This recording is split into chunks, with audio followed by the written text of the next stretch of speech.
Hi everyone, and welcome to AdEspresso's June webinar.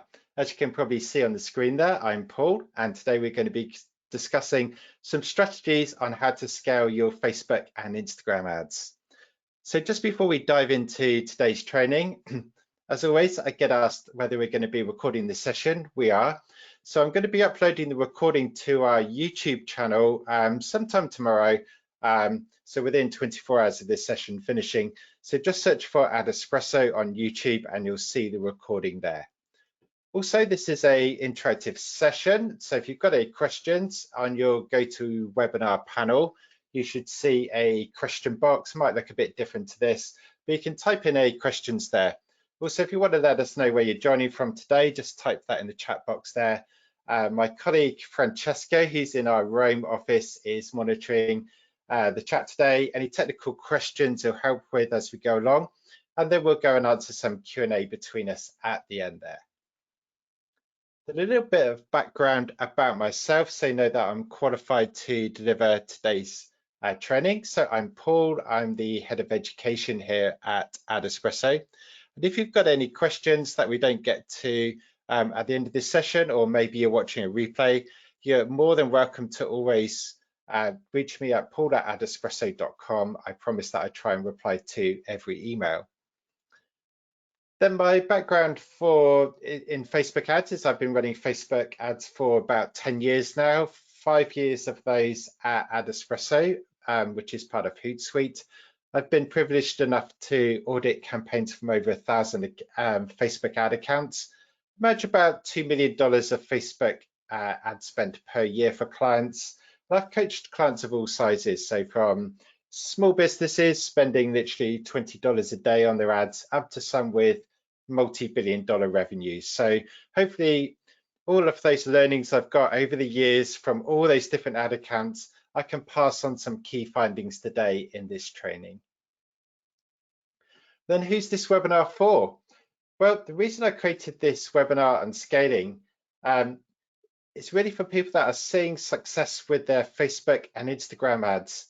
And now you want to take it to the next level. So you want to build up the number of conversions, whether that could be traffic, engagement, leads, or sales, depending on your objective. And of course, you want to build up that ad spend. But the key thing is that you're looking to do this in a stable, sustainable way. So you're looking for long-term scaling. You don't just want to whack up your ad budgets very, very quickly, and then your audiences burn out, and then the results fall apart, and then you have to drop things down again. We're looking to build these long-term businesses here. And specifically, why did I create a webinar on this? The reason why is scaling is a topic where there's a lot of spammy, to be honest, very bad advice out there. And of course, that can be very costly for you. You've probably seen some Facebook ads on this. There's people talking about one simple tip, trick, or hack. They usually give it some kind of acronym there, and they say, hey, take my course, just do this one tip and it will 10x your ads. Reality is it's not like that. What you really have is a series of strategies which are like tools in a toolbox. If you try to build a house, you don't just use a drill or a saw or a hammer. You need those different tools depending on what you're building, what the situation is. So the idea with this webinar is I want to just open your eyes to some different strategies, and you can then pick and choose what tools to use depending on the situation. And using several of those in combination is going to be key to scaling your account there. So no quick fixes, but we can get that stability and long-term scaling for your business. So what are we covering today? We're going to be breaking this down into 5 simple sections. First of all, we're going to be looking at the more granular level, how to scale a campaign, which is probably what most people think about when they talk about scaling. But there's actually a lot more to scaling than that. We can look at the account level beyond there, which we'll dive into first at an audience level, and then look at some of the ad creative. We'll then finish off by looking at other ways of scaling. And then the very last section is just some extra sort of random tips there, if you like, on setting up your business for success. That's section 5. It's also like the foundation for scaling, but I thought I'd put it last so that we could focus on some of the main strategies first. But then if you like, put the foundation last there. So talking about scaling a campaign, there's really two concepts with scaling that are very important to get your head around, and then everything falls in place from there. So there's horizontal and vertical scaling. This is something that Andrew Foxwell first introduced me to, but it's a very useful way of thinking about it. So your two types of scaling. Vertical is scaling your campaign budget. As it says, very straightforward, and we're going to have a section on this, the way that we can increase the budget per campaign. But the other way of scaling, which sometimes people leave out, is to also look at horizontal scaling. And horizontal is where we increase the overall account capacity, which we'll be talking about in section 2 and 3, where we look at increasing that account capacity by introducing new audiences, funnel stages, placements, optimization types, and ad creative. So this is the way to really blow up your account, to really maximize that ad spend and bring in the most results there. But let's start at the beginning. Let's start by scaling that campaign by looking at that vertical scaling there. And the fundamental to be able to scale a campaign is to know about Facebook's learning phase in detail. So we're going to spend a little bit of time about this. A lot of people have heard about Facebook's learning phase, but very few people have actually read the documentation in depth. I've got to admit, it's probably quite dry, quite boring. But if you can understand the learning phase, then you're going to have mastered campaign scaling. So what's learning phase about? Learning phase is where Facebook uses machine learning to decide who to serve ads to in that audience.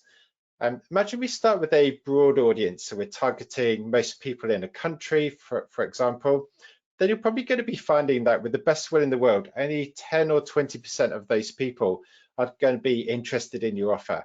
It's nice to think as a business owner that everybody's going to be interested in our offering, but that's rarely going to be the case. We're going to have one type of demographic that are going to be interested. So what Facebook does is use that machine learning to go and decide who to serve the ads to. And so it looks at the conversion data. Basically, at first it's throwing impressions out there and then seeing who bites. And then it looks for those common themes, those patterns in that conversion data, like who's converted as a lead or a purchase. Then it decides who to then target, so it can just narrow in on that 10 or 20% of the audience. And that's really going to increase your value for money. If you can serve ads to the right people and crucially not serve ads to the wrong people, that's going to help you so much here. Facebook actually released a graph kind of to help you visualize this. The exact percentages doesn't matter, but we've got the green dots of the baseline there. That's when you're in learning phase, how much you'd pay for conversion. When we talk about CPA, that could be cost per lead, cost per purchase. CPA just stands for cost per acquisition. But you'll see like e-commerce, you can reduce your CPA by 14% if you've completed learning. Can be larger for things like travel, 22% saving. And for some industries, it can even be larger. Basically, this is all going to help us to reduce our costs down. If we can reduce our costs, then of course we've got much more capacity to scale our ad spend, and that means we can scale the number of leads or purchases, and we achieve our goal there. So how do we work with Facebook's learning phase? Well, this is in the documentation put out by Facebook, is that typically performance stabilizes after an ad set, and that's the key thing there, the ad set where you define the audience, receives around 50 events in 7 days. And notice there that what they're talking about is stability. So yes, we are lowering the cost per conversion as we saw in the previous graph, but it's also about getting that stable, consistent performance. We don't want our results to be all over the place, otherwise we just can't confidently build up our budgets. We need that stability as well as reducing CPA. So 50 events per week, that means we need about 7 or 8 events per day as a minimum. Remember, it's a case with machine learning that the more data, the better. 10 is better than 0 events, 20 is better than 10, 50 is better than 20, and 100 is even better still. But for simplicity, Facebook defines it as being 50. And so if you want to find out about learning phase, if you go into Facebook Ads Manager and you navigate to that ad set level, that's where we're defining the audiences, then you'll see a delivery column there. And there's 3 statuses that you'll see, either learning, learning limited, or active. So active, that's the one where it's actually completed the learning phase. It's got its 50 conversions per ad set per week, and that's giving the most stable performance there. The next option that you'll see, that learning limited, this is where it gives you that yellow warning triangle saying, hey, you've got some events there, but like in this case, only 32 out of the 50 required. So we haven't got enough purchases to exit the learning phase. So you would need to make some changes, which we'll cover in a second. And then the third delivery status there is that learning, where like in this case, this ad set's just started off, it's only got 1 purchase. So it's basically saying there, hey, you need more events coming in, you need to get to 50 so that we can get that stable delivery and lower your CPA.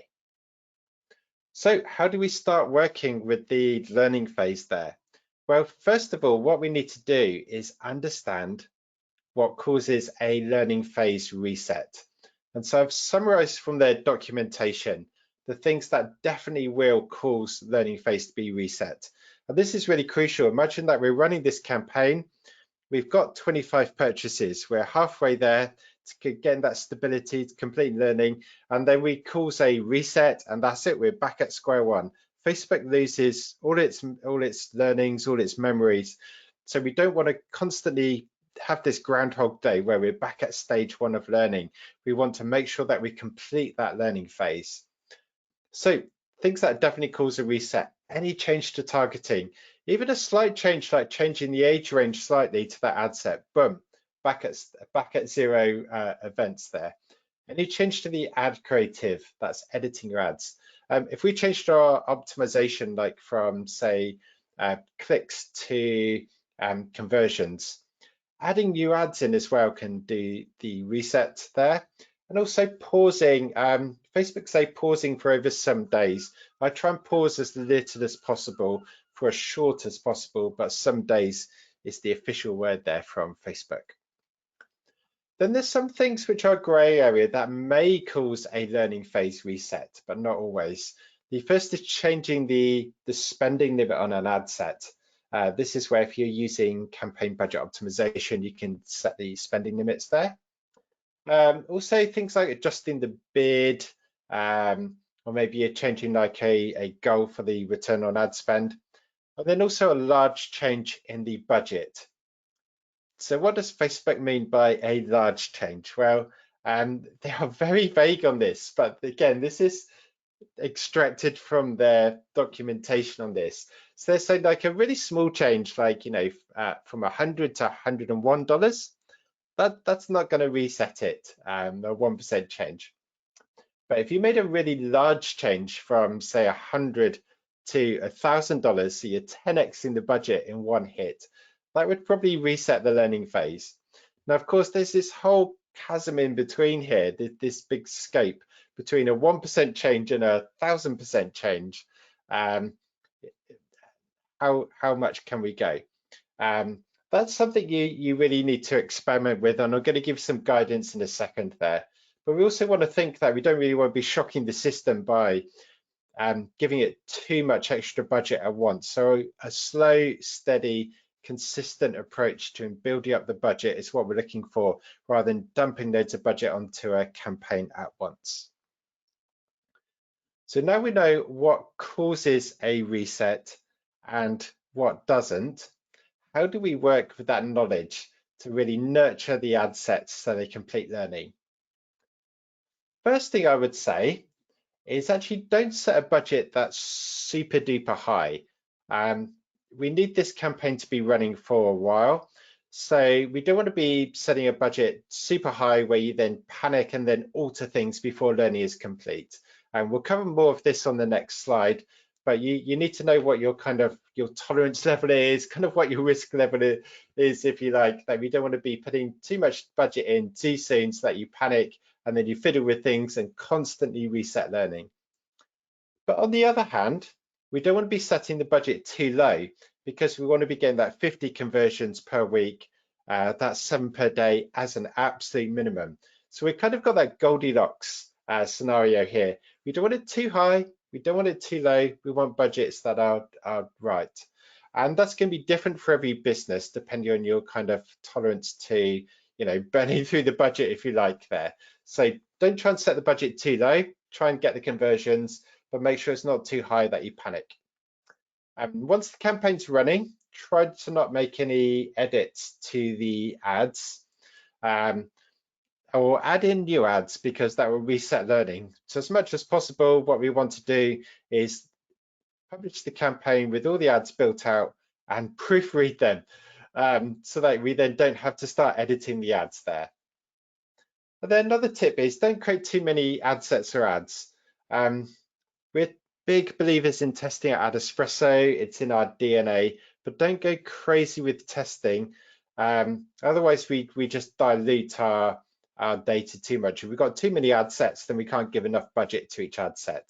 Or if we've got too many ads, then we can't see what's working there. So again, we're looking for this happy medium, which is going to be slightly different for any business there.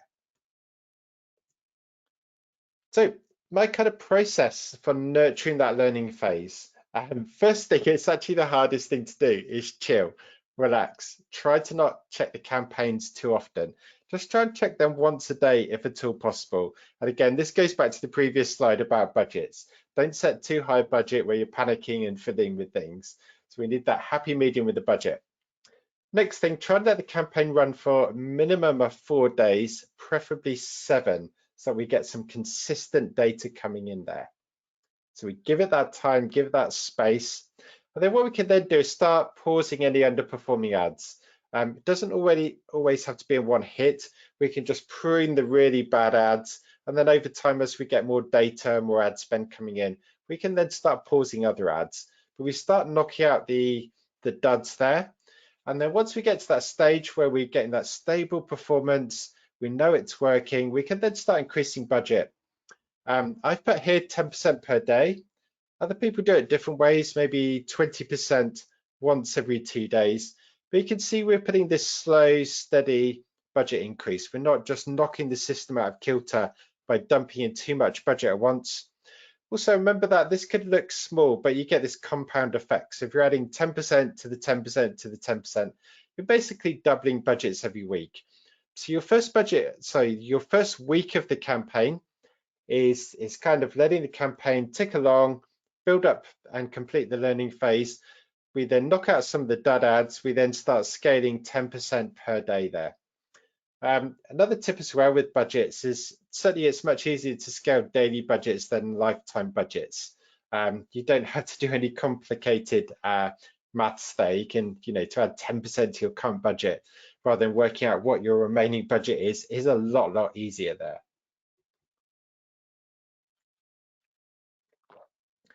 By all means, if you want to, you can use some rules to do this. Custom rules available within Facebook. This is like an example of a rule where it's looking at a return on ad spend.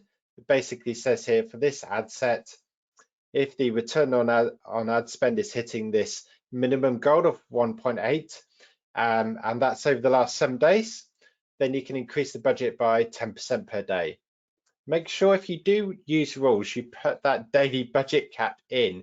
You need that safety limit. Otherwise, we get that compounding effect. You go on vacation for a couple of weeks, and that 10% per day is, doubling and doubling over the course of each week, and you end up spending a huge budget there. So always put in a budget cap with those, and try not run the rules too often there. But you see like this, just daily at midnight, this will tick in. If we're hitting the goal, it will increase the budget by 10%, and then it will notify me by email there. So that's one rule. You can also create custom rules in AdEspresso.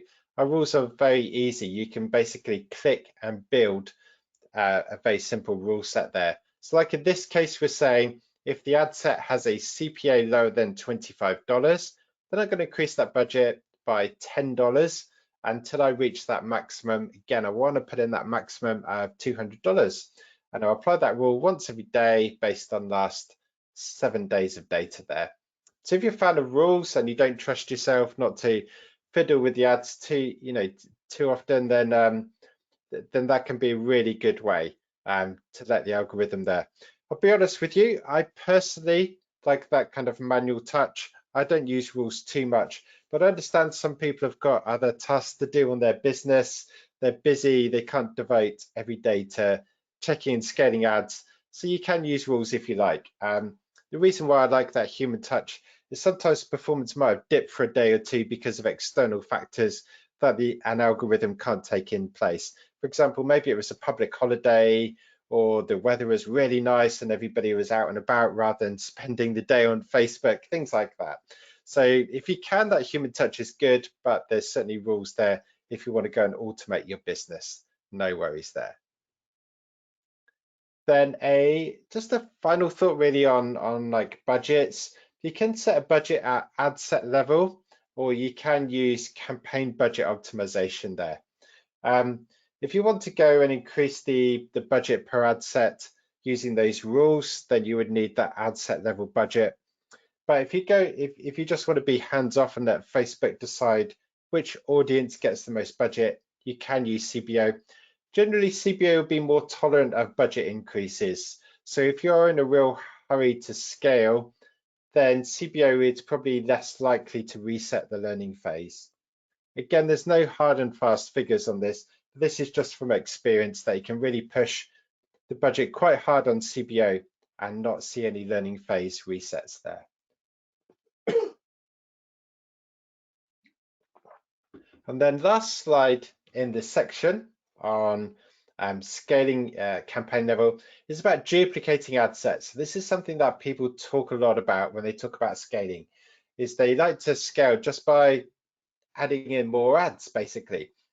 I'm not a huge fan of this. In fact, I'm very much against it. Your mileage may vary. I always say test. But the reason that I don't like this is for a couple of reasons. So if you add more ads into an ad set, then you reset the learning. There are times when that can be useful. If you've got lots of ad fatigue and performance is just declining, then yes, you need to freshen up some of the ads. But apart from that, if we're seeing like stable performance and we want to increase the ad spend, try not to reset the learning. Also, if we just duplicate an ad set, then what we're then doing is causing internal competition. So we're saying to Facebook, right, every ad goes into an auction, we're fighting against ourselves. Facebook is then either going to push up the ad price, or it might decide to deduplicate the ad set. So we'll give one priority and the other will lose out, and that's going to affect things. Also, we dilute our budget. We saw that we want as much data, as many conversions as possible per ad set per week. So if we just go and like duplicate the ad sets, then we're going to spread our budget more thinly. We're working against the learning phase. So I'm just really not a big fan of this, saying if it works for you, fine. There's more than one ad strategy that can work there, but it's certainly not my favorite technique there. Okay, I think that's a really good coverage there on how to scale a campaign. And next we're going to move into that horizontal scaling, look at how to start scaling an ad account. And the way that we're going to look at this first is think about some audiences. So you can add more capacity to your ad account as a whole by looking at some different audiences. And sometimes as advertisers, we get a little bit stuck in a rut there that we tend to use the same audiences. So I just want to introduce you to some different audience sources. If you just go into Facebook Business Manager, navigate to the audiences section, open that up, and you can see there's a good variety of custom audiences that we can use there. And we're going to cover some of those that we can be using in the next few slides. And then what you can do once you've got these custom audiences is you can use those as the basis for lookalike audiences. So lookalike audiences are people that are similar to that core audience that you give it, but it means you can get a lot more scale. You can really build up your cold traffic campaigns. So let's just have a think about some of those sources for lookalike audiences. The first is that if you're running e-commerce campaigns, we can create value-based lookalikes.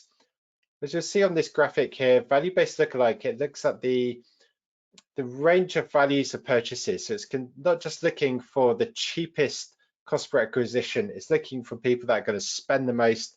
It can look at the recency of purchase, the frequency of purchase, and the value. Not only can you create this just from your pixel, you can also create a product set in your product catalog, and then you can create a value-based lookalike from there. So maybe you've got a certain range of accessories that you could then create a lookalike audience from. You could also upload a email data file to Facebook, include the lifetime value. I've done this with lots of clients from Shopify. It's very easy in Shopify to export the customer lifetime value, upload that to Facebook, and you've got a value-based lookalike. So different sources there, you don't just have to rely on that pixel-based value lookalike.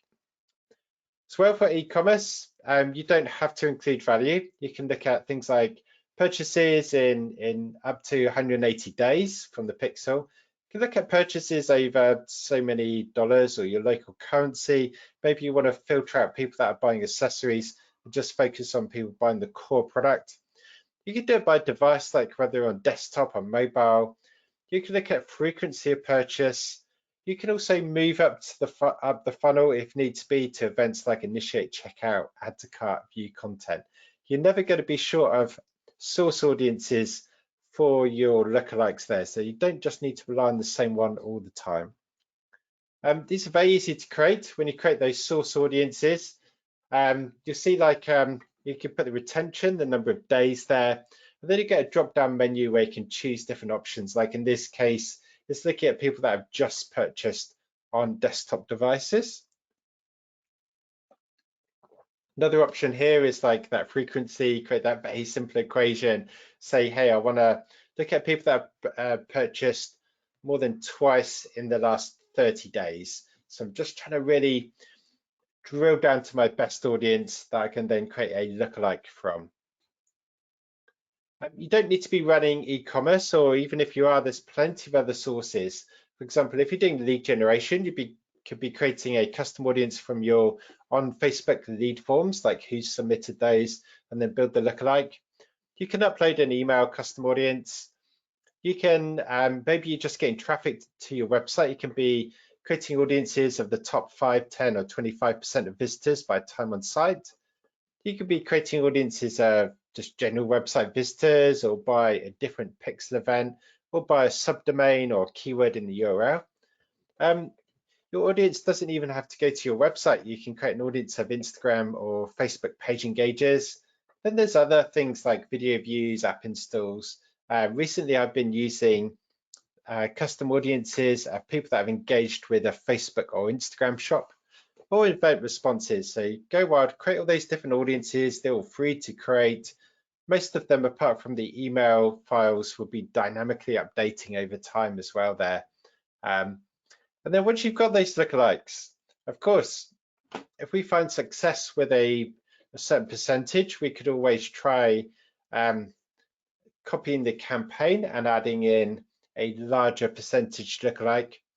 Or for certain lookalike sources as well, you could be using that expansion box. It's not available for all lookalike sources. It seems to be very inconsistent which ones are available, but on some you can get that expansion, and then so Facebook will focus on your core lookalike audience, but then start reaching beyond it. So that's going to give you more scale in the audience, which means, of course, you can then put more budget through your campaigns.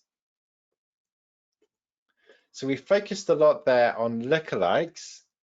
There's other things they could be using for like consumer audiences. If you are using those core custom audiences, you could be thinking as well, can I increase the age range that I target? Can I be including both males and females? Something I've been doing recently for a client is adding in more countries. And to enable us to do that, we also translated the ads and the landing pages into multiple languages. So certainly in Europe, this is a very good strategy. If you're just reaching everybody in your home country, can you be reach out to people in other countries? That's going to really give you a lot of scale in your ad account. Maybe you're running some B2B ads. So if you're targeting business audiences, then there's different tools that you can be using there. For example, job titles, employers, also certain professions. You could be looking at schools there. I've done this with lawyers and dentists and doctors, and fields of study as well. So don't think there's just one way of targeting your B2B audiences. There's kind of 4 key ways, as well as using those classic interest-based audiences there. So just think about different ways they can reach your audiences. Then a question that we get asked a lot at AdEspresso is about interest expansion. So what you'll see when you're creating an ad set is there's a little checkbox that says, do you want to go and expand these results to reach more people? And so we actually tested this. We did a $1,000 experiment. We put $1,000 of our own ad spend behind this to see what happened. And what we did for our experiment is we promoted one of our webinars. So this is a webinar that I ran a couple of years ago. We promoted this through Facebook. And of course, what we then tracked is the number of leads on a landing page. And we tested different interests, and we tried it with and without that interest expansion box ticked to see if it was a good idea to use it. And what we found is it depends. Depends really on the audience size. So if you've got a very small audience, certainly like an audience of say under 100,000, then it's good to enable audience expansion, because otherwise Facebook will saturate the audience very fast and the CPM that costs per 1,000 impressions would be quite high. But for large audiences, so you've got several million in the audience, then we found it was actually better to leave it off, because Facebook's not going to saturate the audience too fast. The CPM is already quite low, so you just end up diluting the audience if you put an expansion on there. So always test for you. This is just what we found with our own $1,000 experiment. But sometimes you get these blogs that say, hey, always use interest expansion or never use it. Whereas actually there's a middle ground there. It really depends on your core audience size to start with there. So we've kind of got halfway through now. We've looked at how to scale a campaign, and then looked at those different audiences. Like I said at the beginning, there's different tools in your toolbox. There's not just one strategy. Think about those different audiences, both your core audiences and the lookalikes that you create from them there. And we're going to switch gears now and look at your ad creative. Again, I'm just exposing you to some different ideas that you could be doing, because a lot of advertisers get stuck in that rut of using the same old techniques. But just think about all the different ad types you could run. You could be boosting some page posts. We could be using our classic dark posts on newsfeed ads. You've got different types of graphics there. You could be using video, you could be using standard images, you could be running carousel ads. We could be using dynamic product ads, Instagram stories, messenger ads, and we're going to be coming to these in a second. The reason why there's not one classic ad type that works is because different people do different things. Like some people I speak to, they don't really use Facebook at all, but they use Instagram a lot. And then some people only use Instagram stories. They're not really scrolling through the Instagram newsfeed. So you can't reach everybody just by running Facebook ads or just Instagram stories ads or things. You need to be running different ad types. Also, some people love watching videos and respond to it really well. Some don't use it at all. Things like collection ads, they can be quite nice, but they only show on mobile devices, so they would miss out people that are using desktop. Lead ads, some people love them because they're very mobile friendly, very easy to fill in their details. Other people don't trust Facebook lead forms so much and won't fill them in. They would rather fill in forms on a website. So this is why we've got to try different things to get different amounts of capacity there to really scale up our ad account as a whole. So let's just run through some of those types. Page post, this is one of the first ad types really on Facebook, where you can actually boost posts in people's news feeds. We do this a lot with our blog content, so we'll put a blog on our website, link to it on a Facebook post, and then we can just boost that post there. Probably what we think of as a classic Facebook ad, some people call it a dark post, is your standalone newsfeed ad where you have a square image or video, you have the headline underneath, you have that call to action button to the right of the headline, and then you have the ad text at the top there. I think we all know these types of ads. Of course, you can diversify from images. You could be adding some videos in there. You can also be putting carousels. So if you want to put more information than can be covered in one image, you could be putting a series of cards there. If you can tell a bit of story with those, then all to the good. Then you've got dynamic product ads, really great for e-commerce. This is where you upload your product catalog to Facebook. Normally you can use a cart like Shopify to sync your cart to a Facebook catalog. And then you can show people specific products. This could either be for remarketing, so they can view the exact product they looked at, or it can be for cold traffic, where Facebook can dynamically optimize and decide which products to show people there.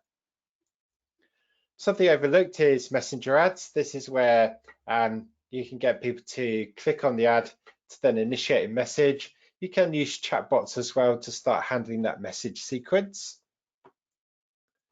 Then you've got Instagram stories. These are obviously in 9:16 portrait ratio. Sometimes 15 seconds can be best for these, but you'll find that a very different audience on Instagram stories compared to Instagram newsfeed.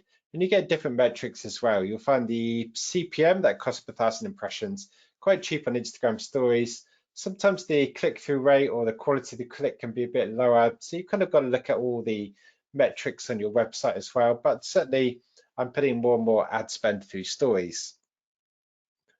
Then like a Facebook lead ad, looks very much like a standard newsfeed ad, but when people click on the call to action button, it pops up a lead form, populates some of their details based on their Facebook profile, and then they can go and sign up for your lead magnet there.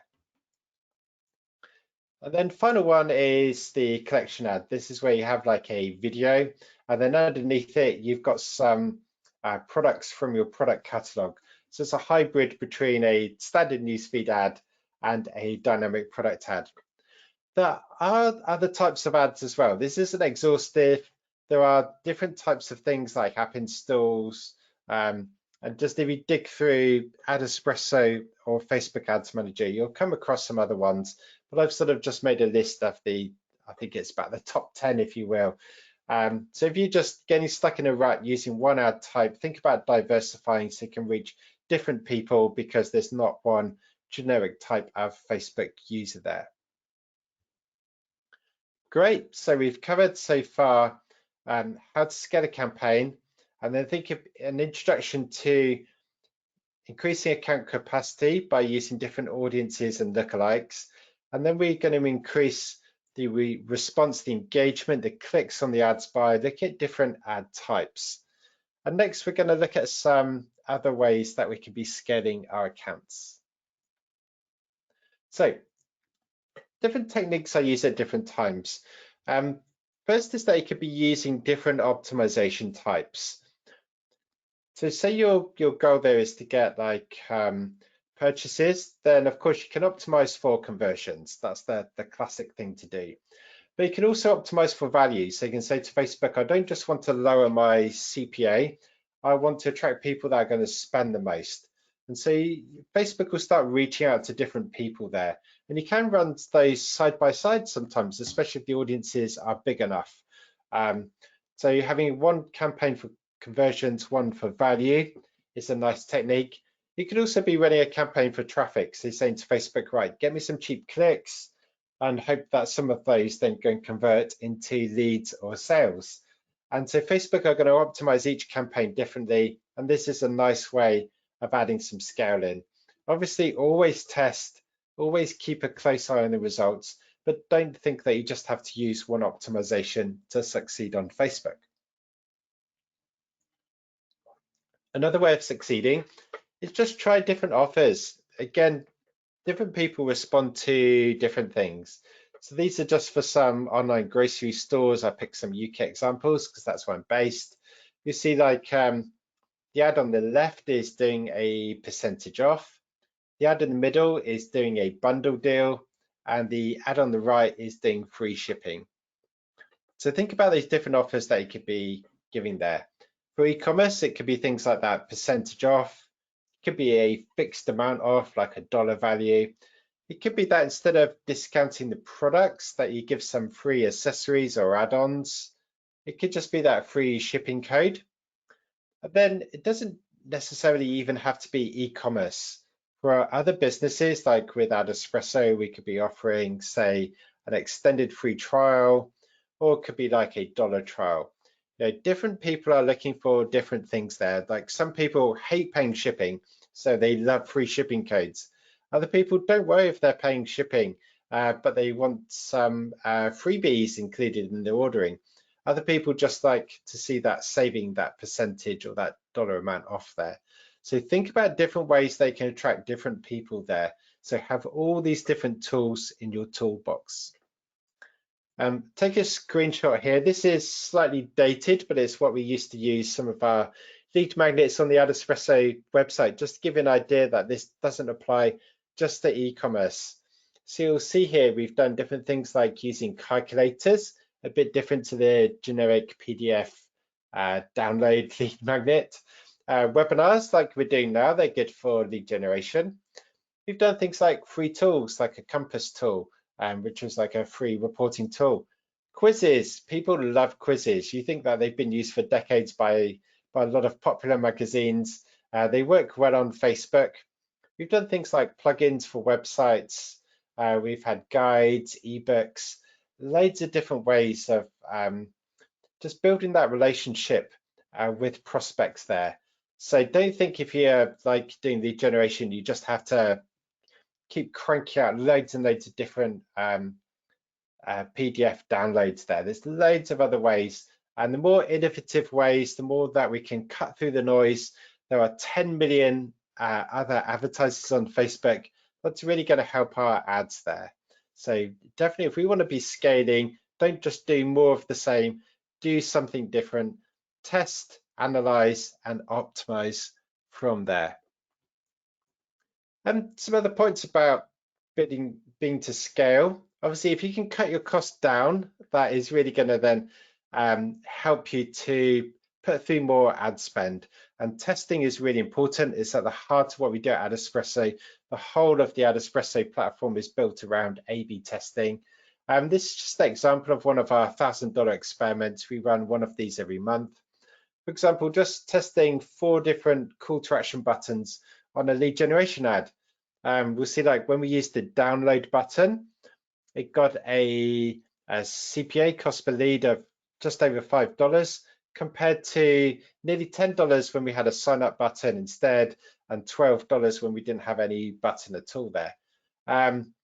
They've just been testing, simple test, A/B test could be halving your CPA. Obviously, if you cut down your cost per result, you can then pump more money through the ad system. Even if your CPA rises a bit, that's fine. We can get more scale there. You know, other things that we can be doing in no particular order, we can be building funnels. Maybe instead of just keep hammering people with purchase ads, maybe we can get that lead first and then nurture that lead from there. Or like at AdEspresso, maybe instead of doing just lead generation, we can be running some traffic campaigns by putting lots of blog content out there. We blog about 3 times a week.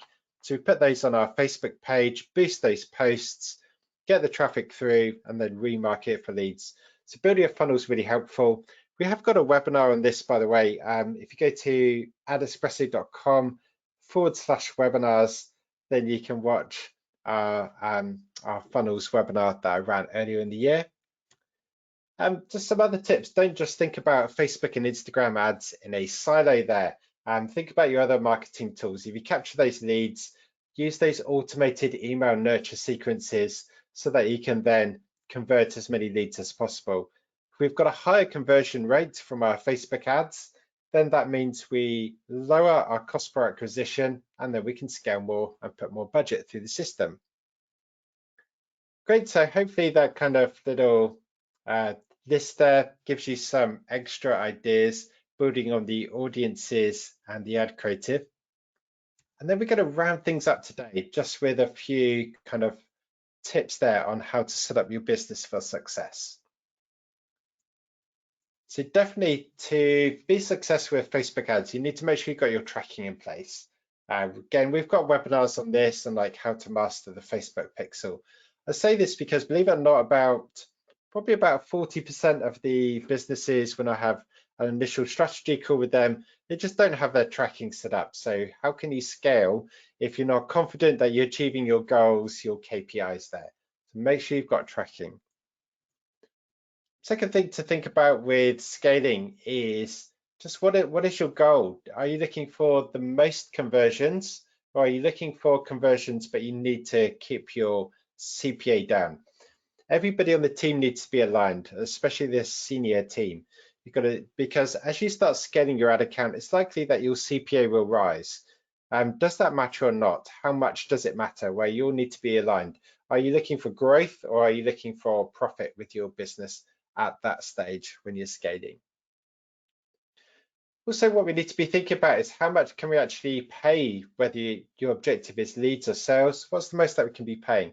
And you'll probably find it's a lot more than those figures are looking at face value.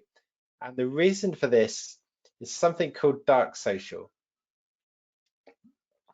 So what do I mean by dark social?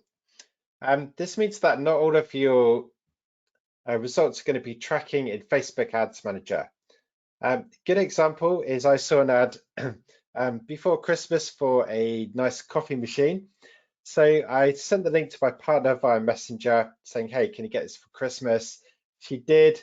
So the ad actually resulted in a purchase, but Facebook couldn't track that because it wasn't as simple. Somebody clicked on the ad, then purchased. It couldn't follow us through Messenger, or whether it's by email or verbal conversation. So a lot of times you're running ads and Ads Manager isn't tracking all of the sales or all of the leads. And that's because people are sharing the posts, and Facebook just can't track this, especially when they're doing it in ways that aren't through the Facebook system there. Depends on the business. Certainly for gifting businesses, sometimes I see a 50% uplift in sales through the cart compared to what Facebook reports. So you need to think about your true CPA when setting your goals, not just what Facebook is reporting there. Also bear in mind that Facebook these days can only track results for 7 days after clicking. So maybe people click your ad, they like your product, but they don't purchase yet because they're waiting for payday, or maybe they're waiting till it's closer to somebody's birthdays, or they think there's going to be a Black Friday sale coming up, things like that. So again, Facebook is really going to be underreporting the actual results that they're seeing there. When I've modeled this, for a lot of businesses, about 15 to 20% of their sales that come from the Facebook ads happen between days 8 and 28. It's different for every type of business, but certainly you won't be seeing the full effect there from your Facebook ads. So really try and model what the true number of conversions is from your ads, so that you can then look at your true CPA, not just what's being reported by Facebook. No other challenges. This is a developing situation, but iOS 14 privacy updates limit tracking. So we're not going to see all the results there in Facebook Ads Manager. And so really what we need to be doing is using all these different sources, think about, okay, how much can we actually afford to pay to acquire this customer or get this lead? You can just do a conversion, what's called a conversion uplift study. This is where you look at your baseline of sales or leads, and then you run some ads and you see how much uplift there is. This is a very good way of doing things there, because you're saying it's a very holistic approach. The other thing that you can be doing is like looking at several sources of data. So you could be looking at your Facebook ads data. In AdEspresso, we produce some very nice PDF reports. You can automate those on a schedule to arrive in your inbox. You can make them very graphical, so you can look at long-term trends there. You could be looking at your Google Analytics results if you tag your campaigns with UTM codes. You can set those up with one click within AdEspresso, by the way.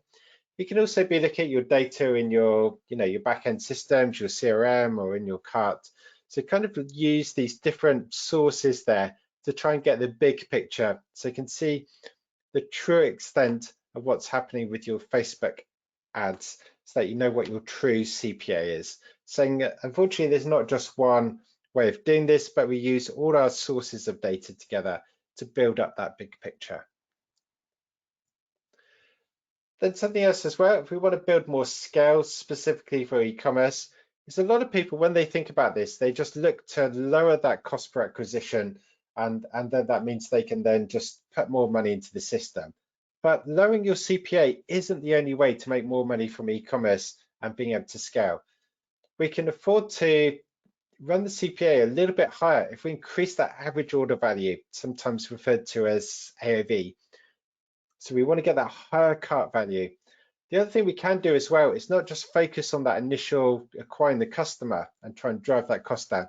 We also want to be looking at increasing the lifetime value of those customers. Good example from Native Deodorant. If you're buying one of their deodorant sticks there, they'll have a pop-up saying, hey, why don't you get the body wash to go with it, or the soap bars? Their deodorant's like $12. So if they can add an extra $10 to the sale, that's nearly doubled their cart value. That in turn means that they could then afford nearly double the CPA.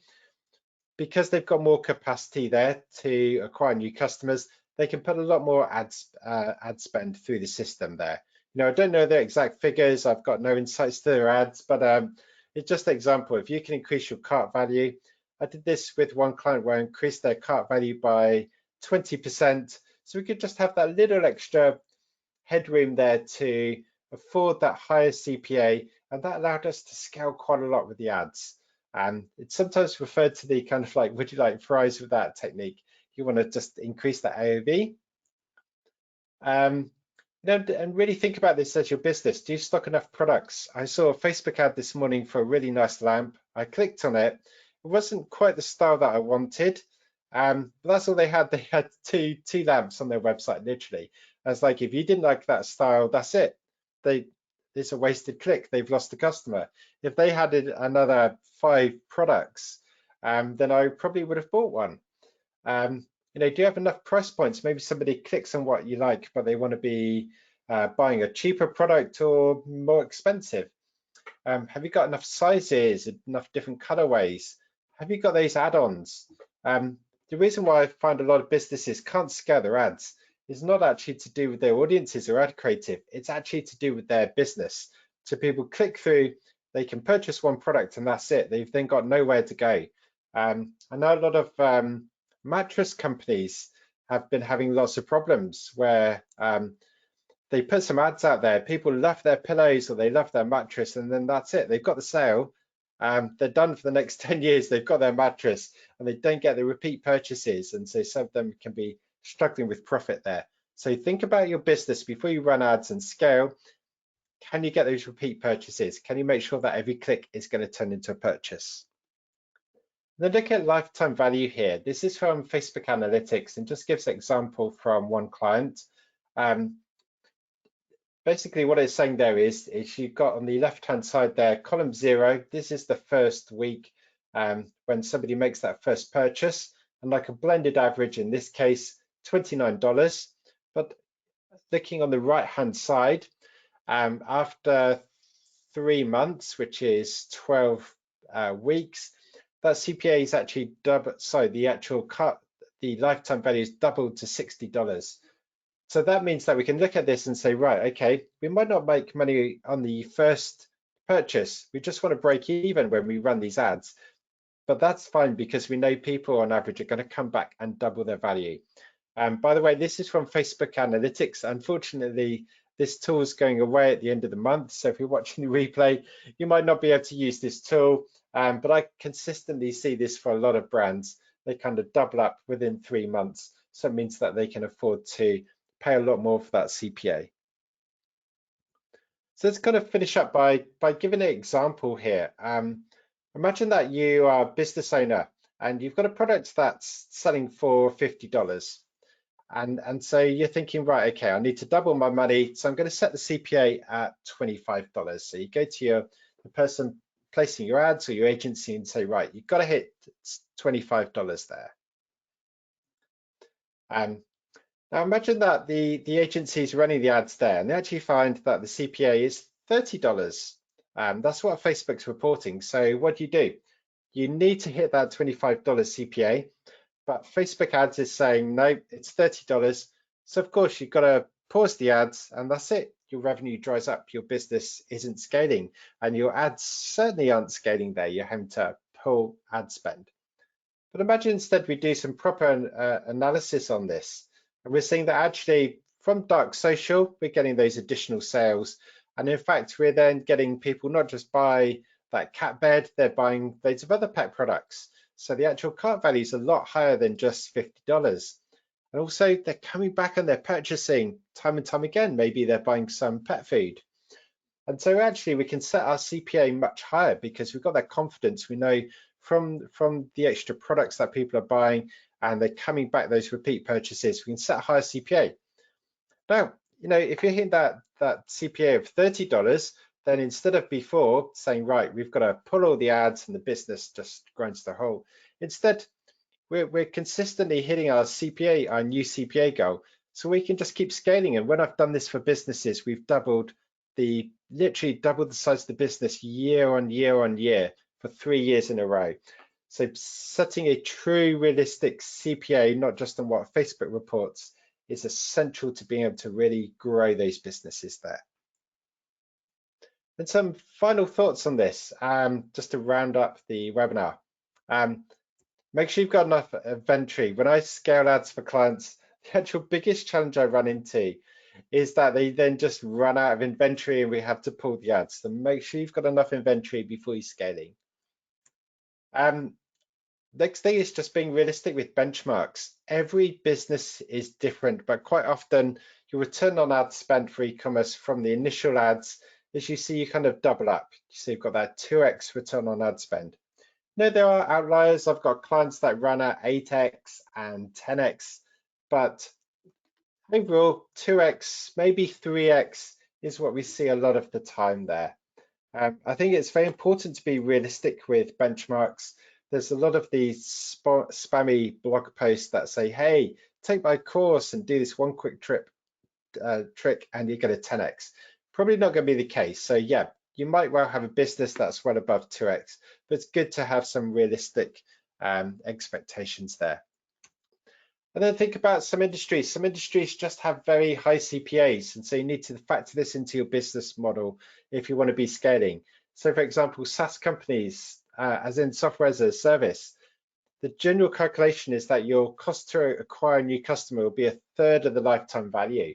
Now, obviously, it depends what your lifetime value is, but that could be a lot higher than just that monthly ongoing subscription cost.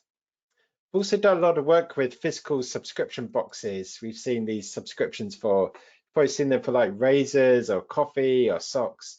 And a lot of the times the CPA can actually be twice that monthly box value because you're focusing on that lifetime value. So it's a very, very high CPA up front. But if you're not prepared to pay that, then you're not going to be scaling. So of course you need to run the numbers. It's crucial that you're making a profit. We don't just want to get loads of customers and actually not make any money here.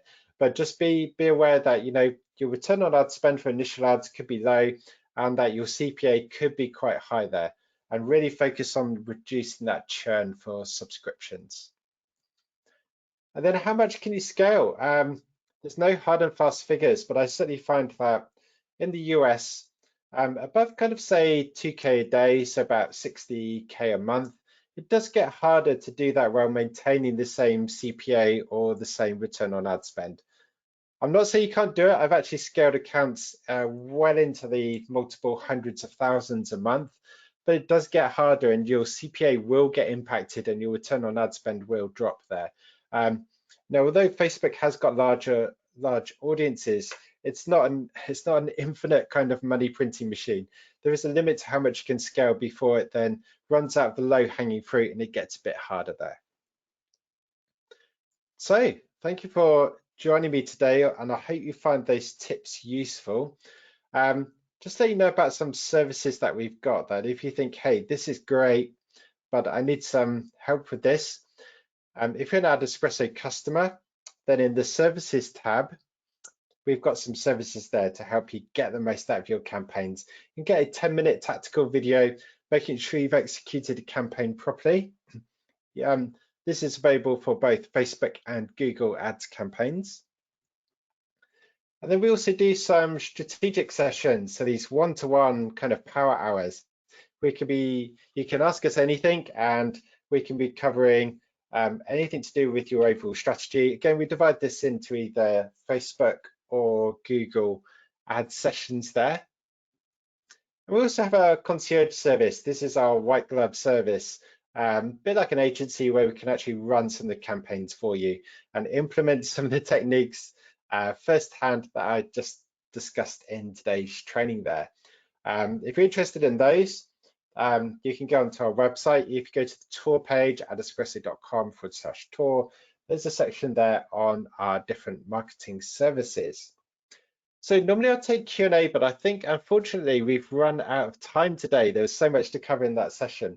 But if you've got any questions, you can always email me, paul@adespresso.com. And also about replays, and I can see there's lots of questions about the replays there.